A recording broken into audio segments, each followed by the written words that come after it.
Kami dari kelompok 3 PKN, kelas 10 OTMI.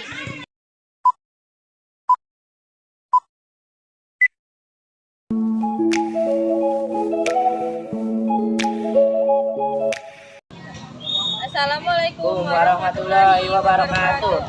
Perkenalkan, nama saya Kozia Ramadan. Saya Khairani Zahra. Hari ini kita bakal bahas apa nih? Bahas tentang penerapan Pancasila dalam konteks berbangsa. Bagaimana sih penerapan Pancasila dalam konteks kehidupan berbangsa? Oke. Apakah sudah terimplementasikan atau belum? Oke. Pancasila itu kan dasar negara, pandangan hidup, serta ideologi nasional negara Indonesia. Pancasila ini belum bisa terlaksana dengan baik karena masih ada masyarakat Indonesia yang belum memahami makna dari nilai-nilai Pancasila.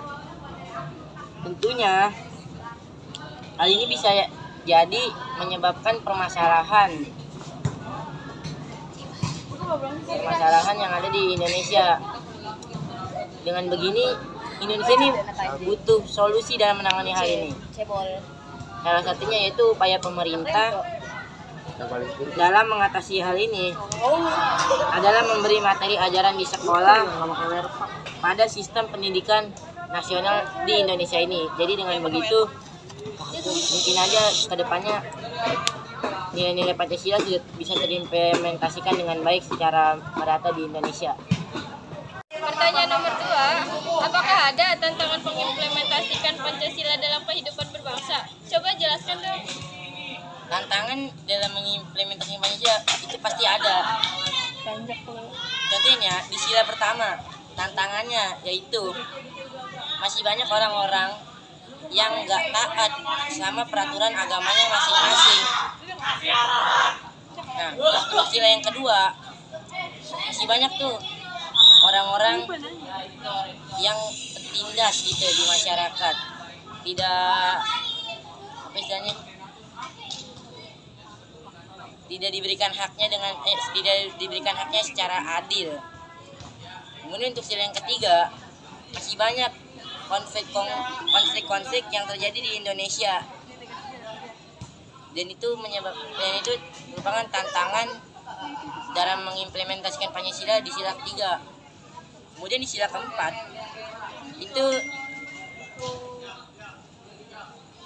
ada orang yang sedang berpendapat, tetapi pendapatnya tidak didengar.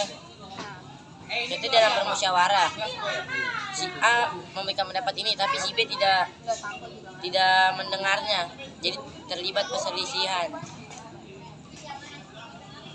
Bagi sila kelima, sama seperti sila kedua, masih banyak orang yang tertindas dan tidak diberikan haknya secara adil dan merata.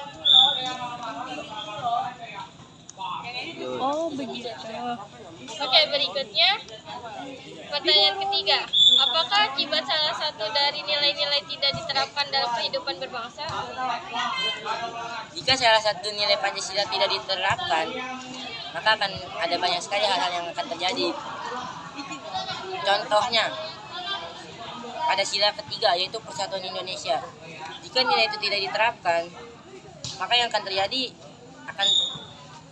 akan terlibat banyak konflik di Indonesia ini. Karena dalam sila tersebut dijelaskan tentang Persatuan Indonesia, yang berarti Indonesia harus bersatu tanpa mengenal perbedaan. Jika tidak diamalkan sila ketiga tersebut, maka yang terjadi akan ada konflik yang bisa jadi besar ataupun kecil di Indonesia. Selanjutnya, pertanyaan keempat, apakah ciri kehidupan dalam masyarakat yang sudah sesuai dengan nilai Pancasila? Kehidupan masyarakat yang sehari-hari dengan nilai Pancasila itu mungkin sudah pas ataupun belum. Karena jika dilihat beberapa daerah atau beberapa wilayah di Indonesia itu sudah ada yang menerapkan nilai Pancasila dengan baik, ada juga yang tidak.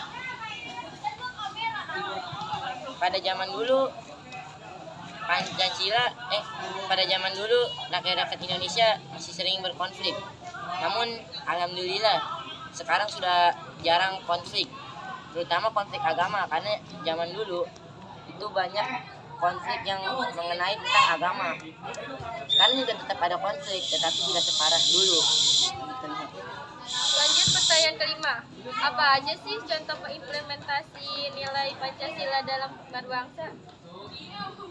Contoh mengimplementasikan nilai Pancasila dalam kehidupan berbangsa itu adalah dengan menerapkan nilai-nilai Pancasila itu dengan baik dan juga teratur.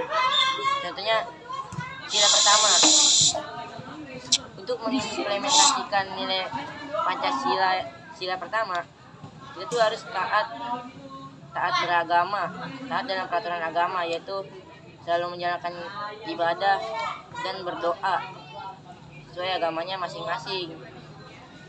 Dan untuk sila kedua, kita harus memberikan sebuah pertolongan gitu. Contohnya misalkan ada orang yang kesulitan, kita beri pertolongan, kita beri bantuan.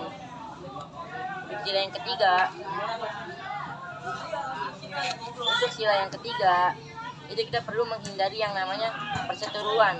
Kita harus menghindari yang namanya konflik supaya bangsa ini tidak terpecah belah, karena negara kita ini merupakan negara dengan perbedaan yang cukup banyak.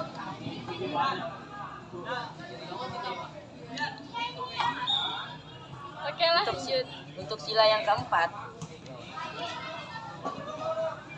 kalau misalkan kita berdebat atau bermusyawarah, kita tuh harus menghargai pendapat orang lain. Kalau misalkan pendapat orang lain itu salah, kita harus menghargai. Paling tidak itu kita menghargai pendapatnya itu. Tapi misalkan pendapat kita benar dan kita tidak didengar, kita juga harus tetap sabar. Kita tidak boleh terpancing emosi atau marah gitu, nggak boleh. Dan buat sila yang kelima, keadilan sosial bagi seluruh rakyat Indonesia, yaitu kita sebagai rakyat Indonesia itu kita harus memberikan hak-hak kepada orang-orang yang lebih membutuhkan gitu. Contohnya pemimpin, ketika kita menjadi pemimpin, kita harus memberikan hak kepada orang yang lebih rendah secara adil dan merata. Itu saja sih. Ya udah, makasih gitu. Oke, makasih. Ya, dari kelompok kami. Wassalamualaikum.